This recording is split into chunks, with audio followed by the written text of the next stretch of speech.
사랑합니다.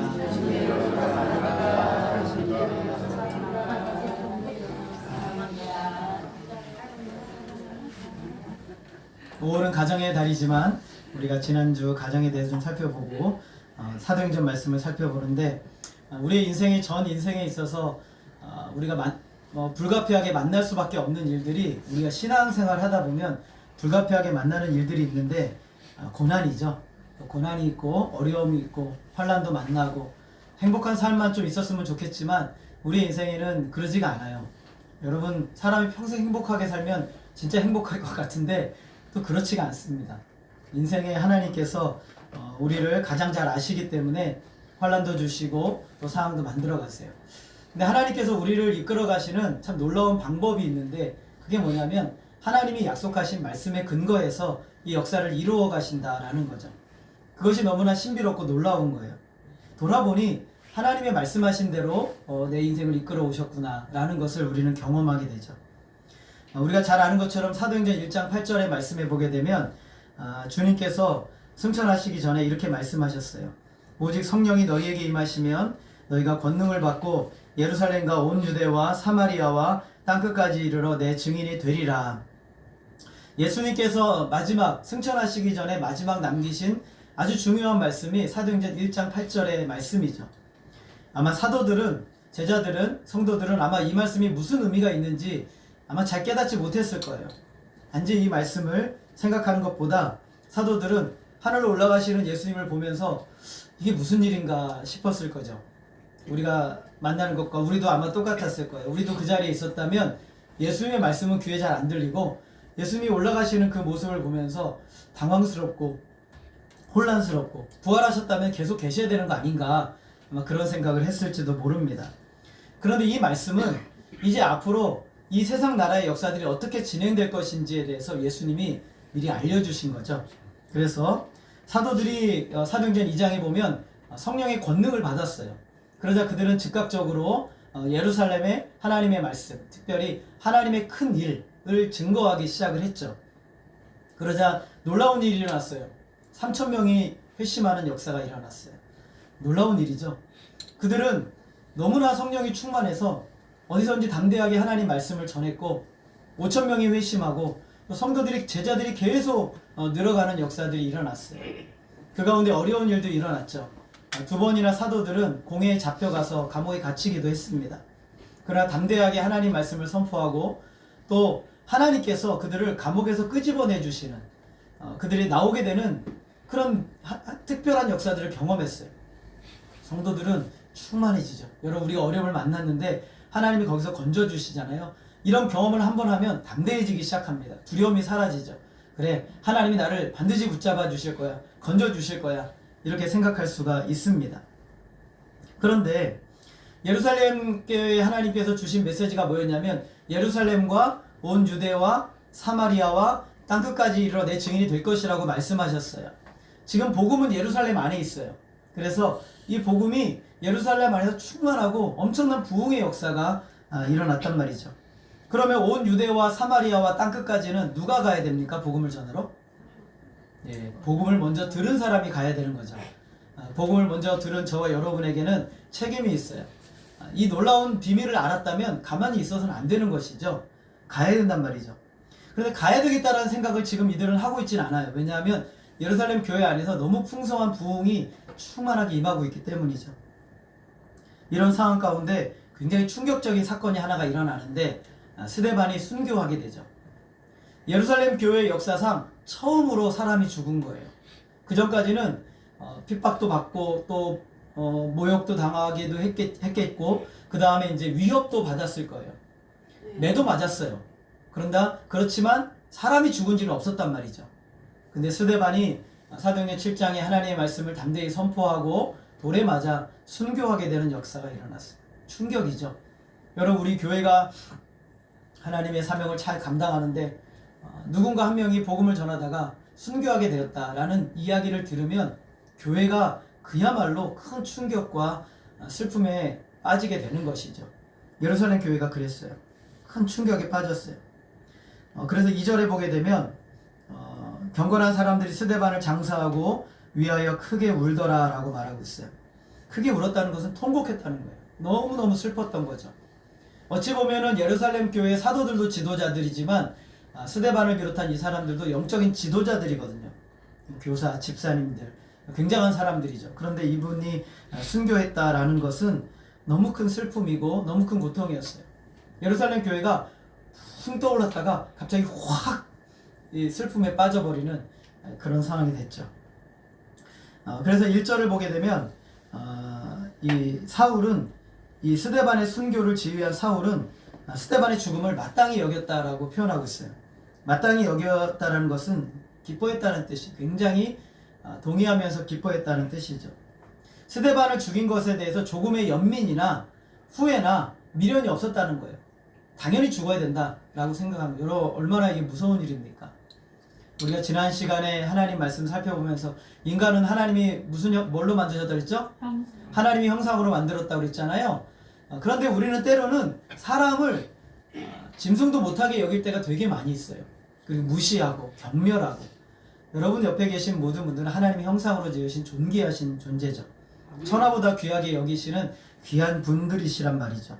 그런데 사울은 종교적인 열심으로 인해서 스데반이 죽는 것을 마땅하게 여겼어요. 죽어도 싸다라고 생각한 것이죠. 그리고 죽임 당함이라는 표현은 수동적인 표현이 아니라 적극적인 능동적인 표현이에요. 그러니까 사울을 비롯한 이 유대인들은, 지금 종교 지도자들은 이 기독교를 박해하고 무너뜨리기 위해서는 뭐라도 할 준비가 되어 있는 그런 사람들이라는 것이죠. 처음에는 우리가 죄를, 나쁜 짓을 하잖아요. 그럼 처음에는 작은 일을 하죠. 그러다가 이게 잘 되면요, 일이 점점 커져요. 그래서 여러분, 바늘도둑이 무슨 도둑이 돼요? 경험을 해보셨어요? 어렸을 때 여러분 부모님의 그 저금통 한 번씩 손대보신 경험이 있으시잖아요. 예, 저만 그런가 모르겠는데, 아무튼 우리 가운데 작은 거 훔치는 것을 통해서 이제 큰 것까지 훔치게 되는 거죠.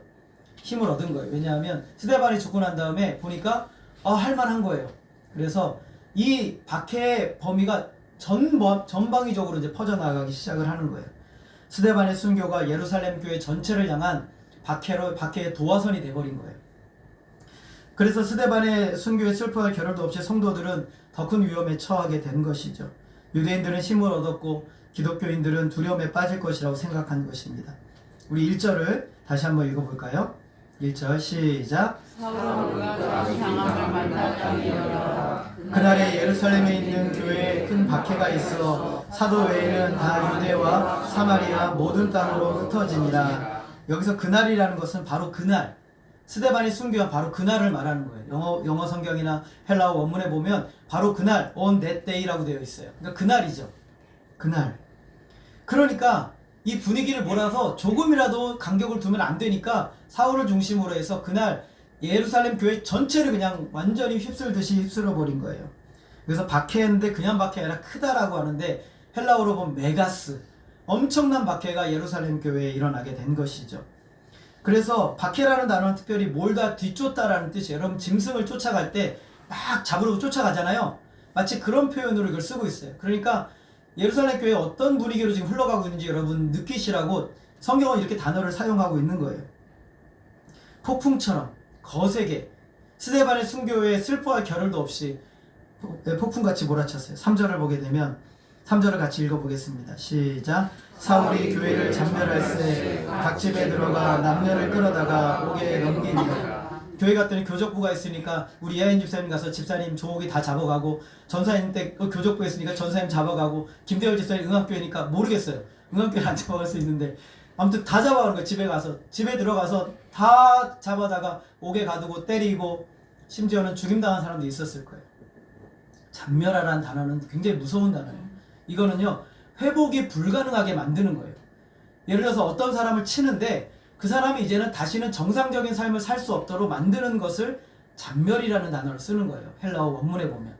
그러니까 예루살렘 교회가 다시는 그 어떤 것도 할 수 없을 정도로 완전히 그냥 회복이 불가능하도록 만들어 버렸어요. 사울이라는 사람이 아예 교회를 존재할 수 없도록 뿌리채 뽑아버리려 한 것이죠. 하나도 남기지 않고 가가오 수색을 해가지고 많은 성도들을 감옥에 가둔 것입니다. 여러분, 사탄은 잔인하죠.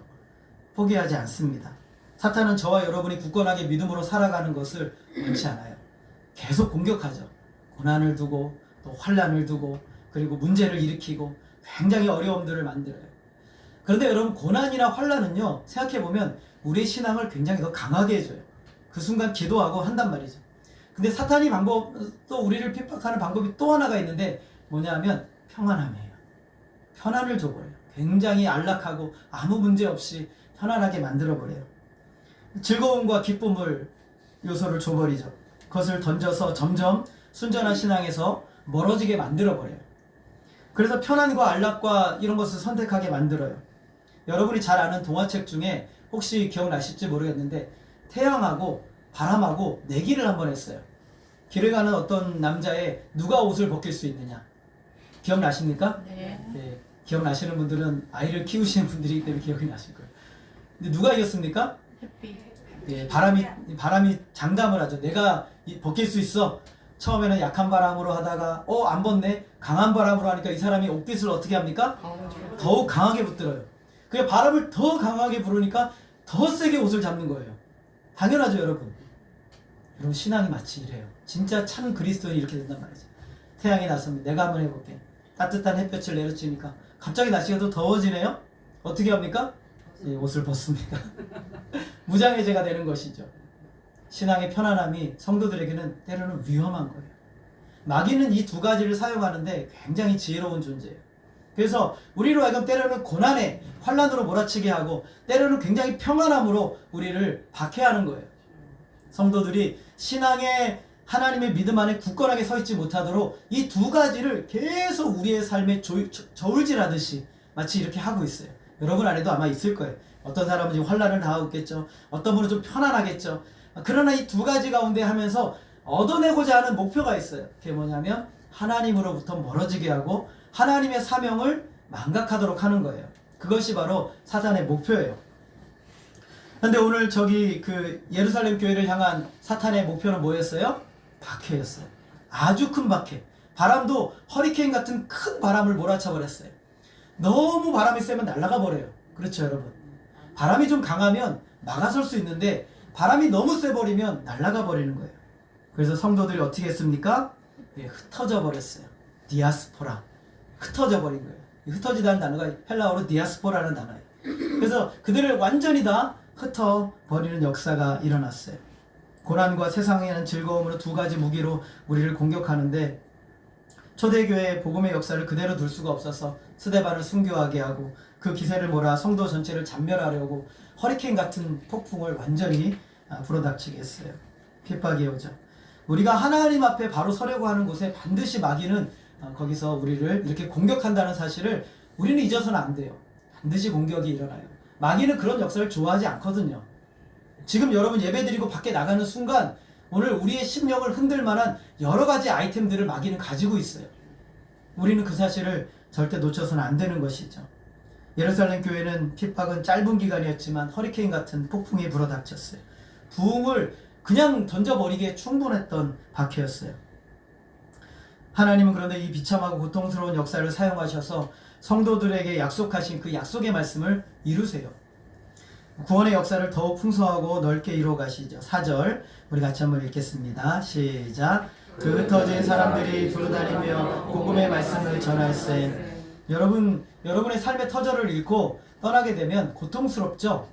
그쵸? 여러분이 몇 년, 10년 살던 곳을 떠나는데 여러분이 가지고 있는 재산 다 가지고 가면 좋은데 그거 못 가지고 다 잃어버리고 사기당해가지고 요즘 사기가 많아요. 여러분 항상 조심하시기 바랍니다. 전세 사기당해서 한 푼도 못 건지고 나왔을 때 그 고통은 이루 말할 수 없는 거죠. 예루살렘 교회가 지금 그런 거예요.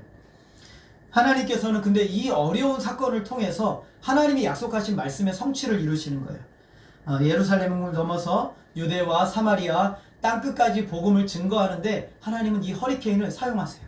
마치 사탄이 태풍을 불었는데 그 태풍 위에다가 하나님의 말씀을 얹어가지고 하나님의 말씀이 전해지는 도구로 사용하시는 하나님의 능력과 지혜를 우리는 발견하게 되는 것이죠.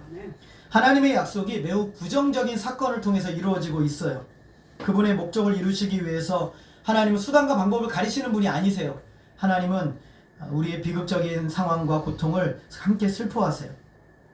아파하시고 슬퍼하신단 말이죠. 하나님은 그렇지만 이 상황, 사건 한 면만 보지 않으세요. 우리는 사건 한 면만 보지만 하나님은 더 넓게 보세요. 그래서 존 파이퍼 목사님이라는 분이 이렇게 표현하셨어요. 하나님은 우리를 보시는데 협각 렌즈, 짧은 렌즈하고 그리고 광각 렌즈, 큰 렌즈를 함께 보고 계시다라고 표현하고 있어요. 협각 렌즈를 보신다는 것은 무엇이냐면 우리가 만나는 희노애락의 모든 삶에 슬퍼하기도 하시고 기뻐하기도 하시고 함께 동참해서 우리를 이끌어 가세요. 그렇지만 하나님은 이 모든 사건들을 다 모아서 결국에 이루실 선한 역사를 하나님은 바라보면서 우리를 이끌어 가시는 거예요. 그러니까 때로는 우리가 고통당하지만 그 고통을 기뻐하시는 거예요. 이것을 통해서 이루어질 더 아름다운 선한 역사를 바라보고 계시기 때문에 그런 거예요. 기뻐하시죠. 우리 아이가 이빨이 썩어가지고 이빨이 충치가 나서 다 빠지게 생겼어요. 근데 이제 아이가 이빨 치료 받으러 가는 것은 너무 고통스러워요. 돈도 들잖아요. 그런데 이 아픈 순간을 부모는 다 감내한단 말이죠. 왜냐하면 다 치료받고 난 다음에 건강해질 이 아이의 치아를 바라보면서 부모는 기뻐하는 거예요. 기대하는 거죠. 이게 바로 하나님의 마음인 거예요. 협각렌즈는 그 아이의 슬픔을 얼마나 아프니 얼마나 힘드니 그래 엄마도 아파 힘들고 그렇지만 이 아이가 다 나아서 아무 문제 없이 밥을 먹고 이 치아를 사용할 수 있을 그 사건을 바라보기 때문에 기쁨으로 투자하는 거예요. 고통의 순간을 감내하도록 하고 맞이하도록 직면하도록 우리를 이끄시는 하나님이신 거죠. 그분의 지혜와 능력은 우리 인간의 생각으로는 범접할 수가 없는 것이죠. 하나님은 사울을 중심으로 예루살렘 박해의 상황을 복음이 유대와 사마리아 땅끝까지 전해지는 도구로 사용하고 계세요. 종교 지도자들은 악을 행했지만 하나님의 능력과 지혜는 협력하여 그분의 백성을 향한 주님의 선한 역사를 이루고 계시는 것이죠. 이제 떠나야 될 때인 거예요. 근데 잘 떠나기가 쉽지 않잖아요. 그래서 하나님이 부정적인 사건들을 사용하신 거예요. 여러분 하나님께서 여러분 잘 아시는 것은 이스라엘 백성들이 애굽에 내려가서 몇 년 동안 있었습니까? 400년 넘게 있었죠. 400년 넘게 있는데 여러분 떠나기가 쉬울까요? 어려울까요? 굉장히 어렵죠. 그래서 하나님께서 바로 왕을 통해서 이스라엘 백성들을 박해하도록 내버려 두셨어요. 그들을 고된 고역에 빠지게 만들고 남자아이들은 다 그 물에 빠져 죽이도록 만들고 이런 핍박의 사건들이 일어나는 것은 무엇이냐면 이스라엘 백성들이 이 애굽을 나갈 마음의 준비를 시키시는 거예요. 마음의 준비를. 하나님은 그 고통의 사건들을 통해서 우리의 마음을 준비시키시는 거죠.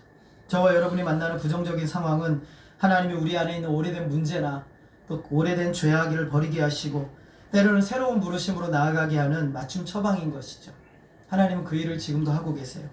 박해로 인해서 흩어진 성도들이 어디까지 갔을까요? 우리 11장 19절 말씀 우리 같이 한번 읽어보겠습니다. 시작. 그때 스데반을 일어난 자들이 베니게와 구브로와 안디오까지 이르러 유대인에게만 말씀을 전하는데 여기서 보면은 베니게도 이방인의 땅이고요. 구브로는 그 터키 아래 이 지중해 아래 지중해 중간에 보면은 그 사이프러스라는 섬이 있어요. 거기가 바나바의 고향이거든요. 거기까지 이제 복음을 전하러 갔어요. 그리고 안디옥은 이방인 선교의 첫 번째 거점이 되는 굉장히 중요한 선교의 거점이 되는 안디옥. 거기까지 복음을 전하러 갔고 또 다메섹 그 비롯한 아래쪽까지 성도들이 막 흩어졌어요. 흩어져서 복음을 전하러 갔단 말이죠. 흩어진 무리들이 거기까지 내려서 복음을 전했어요. 얼마나 많은 사람이 흩어졌을까? 수천 명이 흩어졌을 거예요. 정확한 숫자는 몰라요. 우리 하나님이 저와 여러분에게 마음에 두신 것은 이 세상에서 나 편하게 잘 먹고 잘 사고 안전하게 우리 가정 편안하게 살면 좋겠다. 하나님은 그거 원하지 않으세요. 왜냐하면 여러분의 인생에 영생의 선물을 주시기 위해서 이미 편안한 삶과 안락한 삶과 영원한 생명의 삶은 이미 준비되어 있어요. 그래서 이 땅에서 하나님은 우리에게 요구하시는 것은 네가 잘 되고 잘 먹고 잘 사는 것이 우리 하나님의 인생의 목적이 아니라 우리라는 한 사람을 통해서 또 한 영혼의 생명을 살리고 또 한 영혼의 생명을 살리고 그들의 생명을 살려서 하나님이 택한 백성이 원하시는 그 수가 다 돌아오기까지 그 삶을 감당해 주기를 원하시는 거예요. 그게 바로 저와 여러분을 부르신 목적이죠. 그래서 모든 신자들 하나님이 원하시는 백성들이 다 모여서 그제서야 주님이 오시면 이제 우리 모두가 다 그토록 바라던 주님의 나라 하나님의 나라에 들어가게 되게 하시는 일, 그게 하나님의 목적인 것이죠. 그래서 핍박이 대단히 우리에는 괴로워 보이지만 하나님께서는 이 핍박을 통해서, 이 고난을 통해서 우리에게 더 큰 선한 일들을 예비하고 계신 것이죠. 하나님이 원하시는 일, 그것은 우리에게 가장 좋은 일이에요. 복음을 듣는 사람에게는 영원히 구원을 받을 수 있도록 준비해 주십니다. 전하는 자나 듣는 자나 복음이라는 방법을 통해서 영원한 축복을 주시고자 하시는 것이 하나님의 뜻이에요.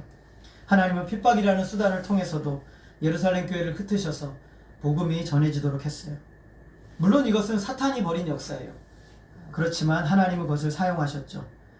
사탄은 그 상황을 통해서 예루살렘 교회를 완전히 전복시켰다 생각했는데, 놀라운 사실은 예루살렘 교회 같은 교회들이 다메섹에 생기고 안디옥에 생기고 구브로에 생기고, 그리고 또 어디에 생긴가, 버니게에 생기고, 심지어 로마에까지 이미 교회가 있었어요.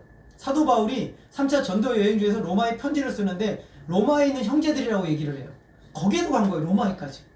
보니까 이미 유럽에도 복음이 다 들어가고 있었어요. 그러니까 복음의 전초기지를 마련하기 위해서 사도 바울이 2차 전도 여행을 떠난 것이지, 이미 복음이 다 그쪽까지 흩어지고 있었던 거죠. 교회들이, 예루살렘 교회들이 여기저기 막 세워지기 시작한 거예요. 마귀는 자기가 끝냈다고 생각했는데, 교회의 역사는 마귀의 힘으로 끊을 수가 없어요. 교회는 절대 무너지지 않죠. 믿으십니까? 주님의 교회는 절대 무너질 수가 없어요. 이 교회가 무너지는 것 같으면 이 교회가 저기 또 생기고 또 생기고 또 생기고, 언제까지 생깁니까? 우리 주님 오시는 날까지 교회가 생기는 거예요. 교회를 핍박하던 사울이, 그리고 너무 놀라운 것은 이제는 복음의 선봉에 서서 세계 열방까지 끝까지 복음을 전하는 선봉장이 되는 놀라운 역사가 일어나죠. 하나님의 나라는 반드시 승리해요. 사탄의 계획은 처음에 이기는 것 같지만 반드시 패배해요. 사단이 예수님을 죽이면 그걸로 하나님의 나라는 끝이라고 생각했는데, 예수님이 죽으시고 부활하심으로 하나님 나라가 시작이 되었어요. 이런 상황이 되니 사단이 발악을 하는 것이죠. 자기가 하는 일마다 실패하니 마귀가 발악을 하는 거예요. 때가 얼마 남지 않은 것을 알아요. 우는 사자와 같이 삼킬 자를 찾고 있어요. 심지어는 믿는 자들도 찾아서 그들로 하여금 하나님의 자녀답지 못하게 세상에서 살아가도록 끊임없이 유혹하고 미혹하는 거예요. 이런 가운데 교회가 해야 될 일은 복음을 전하는 것이죠. 진리를 전하는 것이죠. 가르치는 것이죠. 복음을 위해서 예루살렘 교회는 핍박을 받아 모든 것을 잃어버렸고, 다른 사람들, 예루살렘의 집도 가족도 모두 다 잃어버리는 그런 상황이 됐어요. 아프리카에, 유럽에서 들어와서 아프리카에 들어와서 이제 자기가 복음을 전한다고 하면서 이들을 개화시킨다고 하면서 이들을 노예로 끌고 갔어요. 노예를 끌고 가니까 한 집에 5식구, 6식구 막 이렇게 하면은, 한 사람은 유럽으로 가고, 한 사람은 미국으로 가고, 한 사람은 프랑스로 가고, 막 이렇게 다 흩어지게 됐단 말이죠. 근데 여러분, 아프리카에도 복음이 들어갔거든요. 아프리카도 예수님을 믿어요. 근데 이 사람들이 흩어질 때 하나님의 선하신 약속을 믿고 불렀던 찬양이 있어요. 그들이 좋으신 하나님, 좋으신 하나님, 참 좋으신 나의 하나님. 그래서 좋으신이라는 뜻은 더 정확한 번역은요, 선하신. 선하다는 것은 우리의 유익을 위해서 일하시는 하나님. 그래서 이 사람들은 너무 고통스럽고 힘들지만 선하신 하나님의 약속을 믿었어요. 그래, 우리가 떠나지만 하나님께서 하나님의 선하신 약속을 이루실 거야. 그래서 그들은 가서 하나님 앞에서 예배하며 살아갔다라고 얘기를 해요. 4절에 다시 보면 그 흩어진 사람들이 두루다니며 복음의 말씀을 전했다고 그랬어요. 복음이 전하는 곳마다 가는 곳마다 복음에 열중했는데, 여기서 두루 다니다라는 것은 정처 없이 다니다는 뜻이 아니에요. 헬라어 원문에 보면 통하여 가다, 통과하다는 뜻이에요. 목표를 정한 거예요. 흩어지면서 정했어요. 너는 안디옥으로 가. 나는 안디옥으로 갈게. 너는 다메섹으로 가. 너는 베니게로 가. 너는 구브로로 가. 너는 아래쪽으로 가. 나는 로마로 갈게. 그래, 로마로, 그래, 여행에 가. 이 사람들이 목표를 향해 갔어요. 정처 없이 이제 어떻게 살지 하나님 원망하고 가는 게 아니라, 이 기회를 통해서 복음을 전할 수 있는 기회를 삼아서 목표를 삼고 갔다라는 것을 이 말씀은 표현하고 있는 거예요. 환난이 왔지만 환난이 무너지는 것이 아니라 더욱 강하고 견고해져서 가는 곳마다 복음을 전했어요. 생명을 위한 기회로 삼은 것이죠. 이들은 예루살렘 교회에 있을 때도 복음을 위해 살았던 것을 알 수가 있어요. 흩어지자 그들이 했던 방식대로 또 복음을 전했어요. 왜 복음을 전했어요? 사람을 살리는 길은 이거밖에 없어요. 사람을 살리는 길은 복음밖에 없는 거예요. 사람을 살리는 길은 예수 십자가 부활의 능력밖에 없어요. 그러니까 사람을 살리기 위해서 그들은 비록 자기의 인생 고통당하지만 사람을 살리는 일을 위해서 자신의 인생을 헌신하며 드렸던 것이죠. 여러분, 가족을 살리는 비결은 복음밖에 없어요. 여러분의 가족이 살아나고 생명을 얻는 길은 예수 십자가와 부활밖에 없는 거예요. 그 복음의 능력만입니다. 가는 곳마다 목표를 정하고 여러분이 만나는 사람에게 의도를 가지고 목표를 정하여서 그들에게 복음을 전할 수 있는 권세와 능력을 하나님이 저와 여러분에게 주셨어요. 사도행전 1장 8장에 너희가 권능을 받으면 예루살렘과 온 유대와 사마리아 땅끝까지 이르러 복음을 전하라겠어요. 이들을 지금 이끄는 게 무엇이냐면 성령의 권능이에요. 이들을 이끄는 힘은 자기의 의지가 아니에요. 성령의 권능이 그들을 이끌어서 가는 곳마다 복음의 증인이 되도록 하신 것이죠. 세상에 보면 돈은 있는데 망해가는 사람들이 있어요. 세상적으로 성공했는데 행복하지 못한 사람들이 있어요. 공부는 상당히 했는데 인생의 분명한 목적과 의미를 찾지 못해서 속이 텅텅 비어있는 사람들이 있어요. 겉으로 호세를 부리지만 내면에서는 떨고 있는 사람들이 있어요. 약자들이죠. 하나님이 그들을 구원하고자 하세요. 하나님이 그들을 구원하고자 하세요. 십자가에 못 박혀 돌아가시고 3일 만에 부활하셔서 하늘과 땅과 온 우주의 주인이 되시고 허무한 인생을 사는 우리들에게 영생을 주시기 위해서 여러분 한 사람 한 사람을 찾아오셨어요. 여러분이 그랬잖아요. 돈은 있는데 망해가고 있었고 세상적으로 성공했는데 행복하지 못했고 공부는 상당히 했는데 인생의 분명한 목적과 의미를 찾지 못했어요. 겉으로 허세를 부리면서 나 괜찮아 라고 하지만 그 내면에 떨고 있는 인생의 약자가 바로 저와 여러분이었잖아요. 그런 우리를 찾아오셔서 생명 주시고 인생의 목적에서 나를 믿으라고 말씀하시는 예수님 만났어요. 이 예수님 만나지 못해서 성공을 했지만 불행하고 건강하지만 행복하지 못하고 돈은 벌었지만 텅텅 비어있는 사람들, 죽음 앞에서 두려움에 떠는 사람들, 죽고 나면 어디로 갈지 몰라서 방황하며 죽음 앞에서 덜덜 떠는 불쌍한 인생들, 결국에는 그들도 하나님 품 안으로 돌아와야 하는 거예요. 하나님 이것을 원하시죠. 그럼 그것을 원하세요. 여러분 교회를 떠나는 순간 여러분 어디로 가십니까? 여러분의 인생의 목적이 어디 있습니까? 흩어진 성도들은 목적을 가지고 나아갔어요. 이 사람들 다 가진 것처럼 보이지만 텅텅 비어서 인생에 아무 의미 없이 살아가는 그 사람에게 하나님이 필요하다는 사실을, 복음이 필요하다는 사실을 이들은 너무나 알았기 때문에 목적을 가지고 그들에게 나아갔던 것이죠. 저와 여러분에게 하나님이 영생을 주셨습니까? 네, 믿으십니까? 네. 그렇다면 하나님이 원하시는 생명을 위해 사시기를 바랍니다. 아직도 예수님을 알지 못하는 이들에게 복음을 전해야 되죠. 우리 교회가 이 땅에 존재하는 목적은 그거예요. 흩어진 성도들의 선배들의 뒤를 따라가기 위해 존재하는 것입니다. 요한복음 12장 24절에서 우리 주님이 이렇게 말씀하셨어요. 우리 같이 한번 읽어보겠습니다. 시작. 내가 진실로 너희에게 이르노니 한 알의 땅에 떨어져 죽지 아니하면 한 알 그대로 있고 죽으면 많은 열매를 맺으니라. 여러분 꼭 기억하십시오. 그대로 있으면 아무 열매도 맺지 못합니다. 여러분에게 고통스럽지만 하나님이 썩어질 곳에 주셨잖아요. 그렇죠? 썩어지시기 바랍니다. 썩어져야 열매를 맺어요.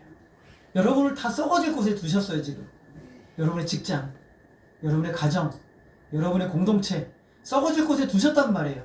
그러면 썩어져야 되는 거예요. 안 썩어지면 아무것도 없어요. 그럼 썩어지면 뭘 주신답니까? 열매를. 그것도 많은 열매를 맺게 해주신다고 하셨어요. 이 약속의 말씀을 믿으시기를 바랍니다.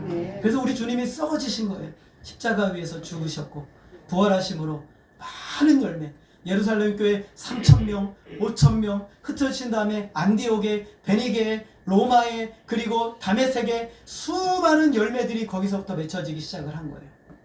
그리고 사도들이 고통당하고 그들이 고통당하는 그 열매들이 맺혀져서 하나님의 복음의 결실들을 맺혀진 것이죠. 요한복음 12장 25절 우리 같이 읽겠습니다. 시작. 자기의 생명을 사랑하는 자는 잃어버릴 것이요 이 세상에서 자기의 생명을 미워하는 자는 영생하도록 보존하리라. 하나님 나라의 역설.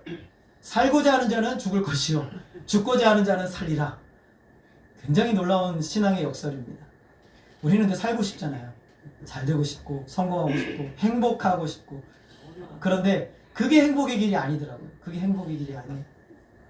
얼마 전에 제가 영상을 보다 보니까 좀 재밌는 영상을 봤는데 어떤 목사님이 저한테 보내주셔서 정 목사 이렇게 살면 행복하겠지 라고 하면서 뭐 영상을 하나 보여줬는데 그 사우디아라비아 갑부들이 노는 얘기를 보내줬어요.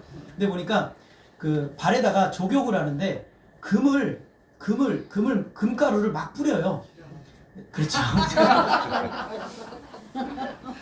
금가루를 막 뿌려요. 그러더니 그 한참 거기서 족욕을 한 다음에 일어난 다음에 막 고민을 하더라고요. 이제 뭐 하지? 그러다가 예술 작품 하려고 뭐 이 사람 하인 같은 사람 시켜가지고 금을 갖다가 다 눌러요. 그래서 금 색조기를 만들어가지고 금으로 뭘 만들더라고요. 그리고 거기 벽에다 딱 걸어요.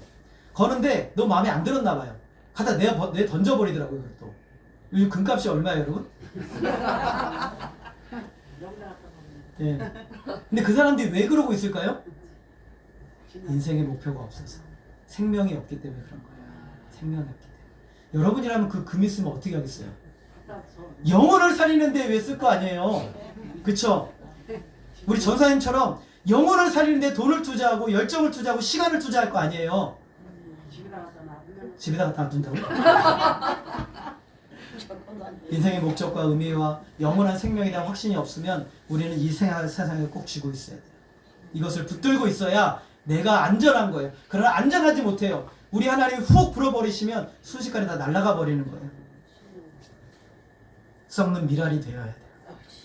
잃어버리는 것이 어떻게 된다고 말했어요? 예, 따라합시다. 영생하도록 보존하리라. 영생하도록 보존하리라. 열매 맺고 풍성한 삶을 사는 비결이죠. 복음의 가치는 생명이에요. 복음의 가치는요, 여러분이 가진 복음이 사실이라는 가치는 어디서 나냐면 생명을 통해 드러나는 거예요. 생명 살리는 일을 위해서. 죽으면 많은 열매를 맺어요. 예수 믿고 흩어진 사람들은 썩는 미랄이 되었어요. 예수 때문에 재산 잃었고 세상의 행복도 잃었고 가정도 잃었어요. 쫓겨다니는 삶이 되었죠. 썩는 미랄이 되어서 온 유대와 사마리아와 구브로에서 안디옥에서 소아시아에서 유럽의 복음의 추수의 밭이 되었어요. 너무나 아름다운 역사죠. 사도들은 뭐 하고 있었어요? 예루살렘 교회에 있었어요. 사도들은 예루살렘에 있었어요. 숨어 있었을까요? 아니에요. 숨어 있는 게 아니에요. 흩어지는 것이 두려워서 남은 것이 아니에요. 그들은 숨어 있었던 것도 아니에요. 사도들은 죽기를 각오하고 예루살렘에 남은 거예요. 성도들 지금 어디 있어요? 감옥에 갇혀 있어요. 감옥에 갇혀 있단 말이죠. 예루살렘 교회 성도들은 모두 핍박을 받았어요. 더러는 갇히고 죽기도 했어요. 사도들은 갇힌 성도들을 돕고 예루살렘 교회 존립을 위해서 죽을 각오를 하고 남은 거예요. 이것 또한 성령의 분명한 역사였음을 우리는 알 수 있어요. 후에 유대와 사마리아와 복음이 전해지는 곳마다 이 사도들이 가서 복음의 진실성을 확인해야 됐던 거죠. 그리고 온 교회를 연합하는 일을 이 사도들이 했던 것이죠. 교회를 지키기 위해 끝까지 헌신했어요. 본질과 질서를 지키기 위해서 교회에 남은 것이죠. 한편에서는 핍박으로 흩어진 성도들이 가는 곳마다 복음의 사명을 감당하고, 또 한편에서는 세워진 교회를 지키기 위해서 자기의 생명을 걸고 목숨을 걸었던 것이죠. 두 무리 다 하나님의 뜻하신 가운데 있는 거예요. 한 무리들은 나가서 복음을 전하고, 한 무리들은 교회를 지키며 여지 하나님의 말씀을 가르치고 세워가고 굳건하게 지키는 사역을 감당했다는 것이죠. 지키고 보호하는 일도 너무 귀한 일이며 복음을 전하는 일도 너무나 귀한 일입니다. 이 모든 것을 합력하여 선을 이루세요. 사도들은 세워진 교회를 다니며 복음의 순수성을 세웁니다. 사도 바울은 디모데후서 2장 9절에서 이렇게 말합니다. 우리 같이 한번 읽어보겠습니다. 시작. 복음으로 말미암아 내가 죄인과 같이 되는 데까지 고난을 받았으나 하나님의 말씀은 매이지 아니하니라. 여러분, 사도들이 또 성도들이 어떻게 이렇게 복음을 전하고 교회를 지킬 수 있었어요? 이유가 이거예요. 나는 매이고 나는 핍박받지만 하나님의 말씀은 어떻게 된다고요? 매이지 않아요. 전하면 그것이 퍼져가요. 그리고 가르치면 퍼져가는 거예요. 뛰어넘어요. 고난을 뛰어넘고 환난을 뛰어넘어서 어떤 사람들에게 선포되는 게 하나님의 말씀의 권위이고 능력이에요. 그걸 알았기 때문에 그는 비록 갇혔지만 하나님의 말씀은 매이지 않는다고 확신할 수 있었던 거예요. 복음의 순결함을 지키는 자들이 있으며 또 복음을 담대히 전하는 자들이 있었어요. 하나님의 말씀이 매이지 않기 때문에 이 일을 감당한 것이죠. 오늘 저와 여러분의 삶의 현장 가운데 일어난 수많은 일들이 있어요. 그럼 고난이 있습니까? 고난이 여러분에게 생명을 얻을 수 있는 기회로 삼으시기 바랍니다. 여러분의 인생에 평안함이 있습니까? 그 평안을 통해서 생명을 살릴 수 있는 기회를 삼으시기 바랍니다. 그리고 오늘 여러분이 하나님의 말씀을 배우고 하나님의 말씀을 익히고 이 말씀이 나의 삶에서뿐만 아니라 나의 전 인생에 매이지 않는다는 확신을 가지고 주님의 말씀을 붙들고 살아가시기를 바랍니다. 오늘 초대교회 이 모습이 있기에 우리도 힘이 나는 거예요. 용기가 나는 거예요. 할 수 있는 것이죠. 성령이 우리 가운데 역사하셔서 이 일을 하실 수 있다라고 우리는 믿고 있기에 오늘도 우리는 믿음의 싸움을 싸워 나가는 것입니다. 여러분 이 믿음을 가지시고 오늘도 여러분의 가정으로 들어가시고 목적지를 정하시고 여러분의 삶을 주님 앞에 들어가서 하나님의 말씀이 이 영혼을 살릴 수 있는 유일한 방법이고 하나님의 말씀이 이 영혼에게 영원한 생명을 줄 수 있는 유일한 방법이라는 사실을 기억하면서 주님 앞에 복되게 드려지시는 저와 여러분의 남은 인생이 되어지기를 주님의 이름으로 소원합니다. 기도하겠습니다. 하나님 아버지, 오늘도 우리를 부르시고 귀한 자리로 보내주신 하나님께 감사합니다. 하나님, 초대교회 사도들이 또 성도들이 큰 박해를 받아서 흩어졌지만 하나님 그들로 하여금 성령께서 그들을 이끄셔서 가는 곳마다 복음을 전하고 교회를 세우고 하나님의 역사를 이룬 역사를 보게 하시니 감사합니다. 하나님 지금도 성령께서 우리 가운데 역사하셔서 주여 우리로 하여금 죽은 영혼 살리고 허망한 영혼 그들의 인생의 목적과 소망을 주게 하시고 하나님 이 우리의 삶을 통해서 하나님의 거룩한 역사를 이루어 가 주시옵소서. 주님 모든 성도들을 붙들어 주시고 모든 환난과 어려움 가운데서 하나님만 의지함으로 복음이 살리고 생명을 준다는 사실을 붙들고 생명을 위한 기회로 삼아 주님 앞에 드려지는 복된 인생이 될 수 있도록 역사해 주시옵소서. 하나님만이 홀로 영광 받아 주시기를 간절히 원하오며 예수님의 이름으로 기도하였습니다. 아멘. 우리 342장